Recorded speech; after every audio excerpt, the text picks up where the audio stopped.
నమః శివాయ.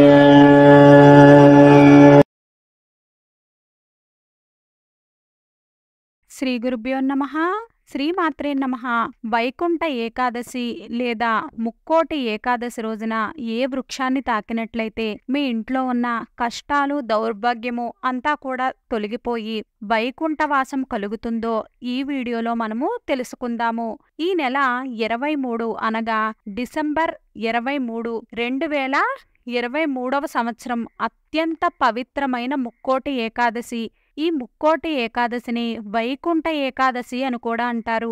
ఈసారి శనివారం రోజున ముక్కోటి ఏకాదశి రావడము ఎంతో పవిత్రంగా అందరూ కూడా భావిస్తూ ఉన్నారు. ఇలా ఎప్పుడైతే ముక్కోటి ఏకాదశి శనివారంతో కలిసి వస్తుందో ఇలాంటి రోజు కోసము భక్తులు ఎదురు చూస్తూ ఉంటారు. ఇలా చాలా అరుదుగా జరుగుతుంది. ఇది కోటి రెట్ల పుణ్యాన్ని అందించే రోజు. ఇంతటి అద్భుతమైన ఈ రోజు ఈ చెట్టుని తాకితేనే చాలు మీకు తిరుగులేని రాజయోగం కలుగుతుంది. మీకున్న సమస్తమైన దోషాలు కూడా తొలగిపోతాయి. అష్ట దరిద్రాలు తొలగిపోయి అష్ట ఐశ్వర్యాలు కలుగుతాయి. కోరిన కోరికలు నెరవేరుతాయి.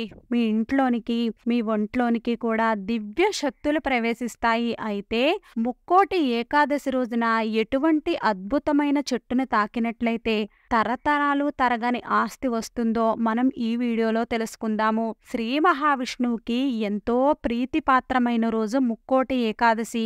దీనినే వైకుంఠ ఏకాదశి అని కూడా పిలుస్తారు. ఈ ముక్కోటి ఏకాదశికి ఉన్న ప్రత్యేకత ఏమిటి అంటే ఈ ఒక్క ఏకాదశి రోజు మనం ఉపవాసం ఉంటేనే చాలు 3 కోట్ల ఏకాదశులు మనం ఉపవాసం ఉన్న ఫలితం కలుగుతుంది. అంతేకాదు సంవత్సరంలో వచ్చే అన్ని ఏకాదశులకు కూడా ఉపవాసం ఉన్న ఫలితం కలుగుతుంది. అందువలన మీరు ఈ ఏకాదశికి ఉపవాసం ఉన్నట్లయితే చాలా మంచిది. మిగిలిన ఏకాదశులకు ఉపవాసం లేకపోయినా పర్వాలేదు, కానీ ముక్కోటి ఏకాదశి రోజు మాత్రము తప్పకుండా ఉపవాసం ఉండాలి. ఈ రోజు అన్నాన్ని స్వీకరించవద్దు.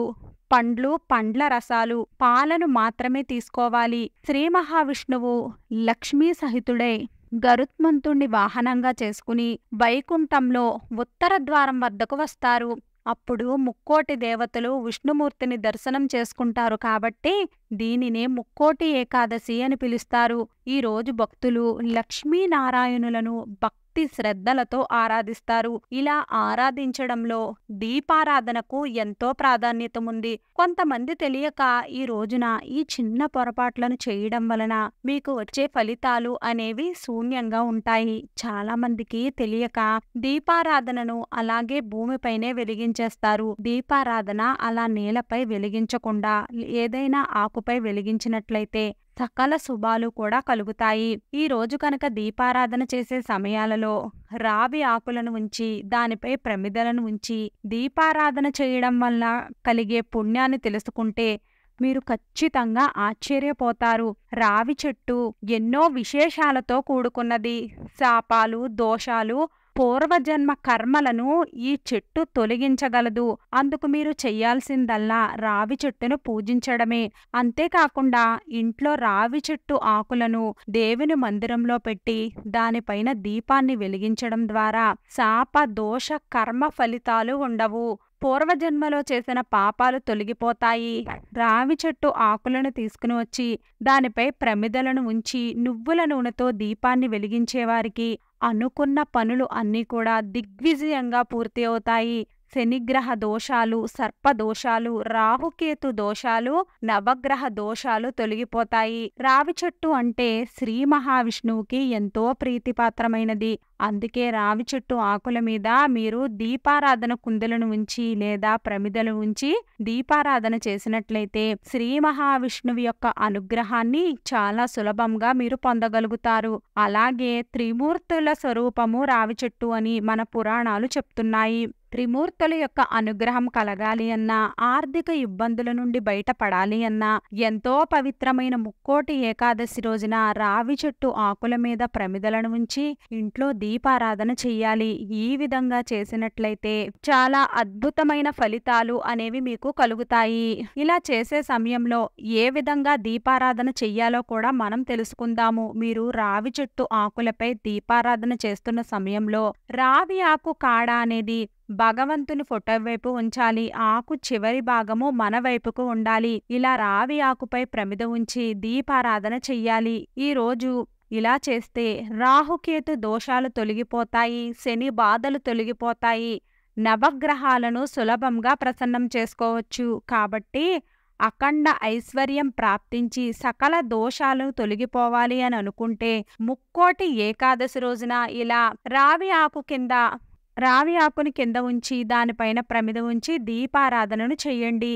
సోమవారం జన్మించిన వారు 3 రావి ఆకులపై ప్రమిదలను పెట్టి నువ్వుల నూనెతో దీపాన్ని వెలిగించాలి. మంగళవారం జన్మించిన జాతకులు 2 దీపాలను వెలిగించండి. బుధవారం జన్మించిన జాతకులు 3 దీపాలు, గురువారం జన్మించిన జాతకులు 5 దీపాలు, శుక్రవారం జన్మించిన జాతకులు 6 దీపాలు, శనివారం జన్మించిన జాతకులు 9 దీపాలు, ఆదివారం జన్మించిన జాతకులు 12 రావి ఆకులపై ప్రమిదలను పెట్టి నువ్వుల నూనెతో దీపాలను వెలిగించాలి. మన ధర్మశాస్త్రాలలో చెప్పబడింది ఏంటంటే మొక్కలు వృక్షాలలో భగవంతుడు నివాసం ఉంటాడు. పూర్వకాలంలో ఉదయాన్నే లేచిన తర్వాత ఇంటిని శుభ్రం చేసుకుని ఇంటి దగ్గర ఉన్న ఏదైనా పవిత్ర వృక్షం దగ్గరకు వెళ్ళి ఒక చెంబు నీటిని సమర్పిస్తూ ఉండేవారు మన పెద్దలు. ఎందుకంటే మన పూర్వీకులకు తెలుసు ఈ వృక్షాలపై దేవతలు నివాసం ఉంటారు అని. ఎందుకంటే మొక్కలు వృక్షాలు మనకి ఉచితంగా ప్రాణవాయువుని ఇస్తూ ఉంటాయి. మనము గాలి లేకుండా ఒక్క నిమిషం కూడా జీవించలేము. అది అందరికీ తెలిసిన విషయమే. ప్రతి మానవుడు కూడా కార్బన్ డైఆక్సైడ్ ను వదులుతూ ఉంటాడు. ఆ కార్బన్ డైఆక్సైడ్ ని మొక్కలు వృక్షాలు తీసుకుంటాయి. దానికి బదులుగా అవి ఆక్సిజన్ ని రిలీజ్ చేస్తూ ఉంటాయి. అంటే అవి మనకు జీవించడానికి ఆక్సిజన్ ని ఇస్తున్నాయి. మీరు మీ జీవితంలో చాలా సమస్యలలో ఇరుక్కుపోయి ఉన్నట్లయితే, ఈ నకారాత్మక శక్తులు బంధించి ఉన్నట్లయితే మీరు దేవతా వృక్షాలను తాకడం వలన మీలో ఉన్న నెగిటివ్ ఎనర్జీస్ అన్నీ కూడా ఆ వృక్షాలు తమలోనికి లాక్కుంటాయి. మీకు పాజిటివ్ ఎనర్జీస్ ని అందిస్తాయి. ఇక అద్భుతమైన శనివారంతో కూడిన ముక్కోటి ఏకాదశి రోజు తాకవలసిన వృక్షం ఏమిటి అంటే రావి చెట్టు. ఈ రావి చెట్టుని వృక్షాలకే రాజు అంటారు. రావి చెట్టుపై విష్ణుమూర్తి, లక్ష్మీ అమ్మవారు కొలువై ఉంటారు. ముక్కోటి ఏకాదశి రోజు మీకు దగ్గరలో ఉన్న రావి చెట్టు దగ్గరకు వెళ్ళండి. ఈ పూజను ముక్కోటి ఏకాదశి రోజు ఏ సమయంలోనైనా కూడా మీరు చేసుకోవచ్చు. ఈ రావి చెట్టు దగ్గరకు వెళ్ళి చెంబుడు నీటిని చెట్టు మొదట్లో పోసి ఒక నెయ్యి దీపాన్ని వెలిగించాలి. 3 ప్రదక్షిణలు చెయ్యాలి. ఓం నమో భగవతే వాసుదేవాయ అనే మంత్రాన్ని ప్రదక్షిణలు చేస్తున్నంతసేపు కూడా జపించండి.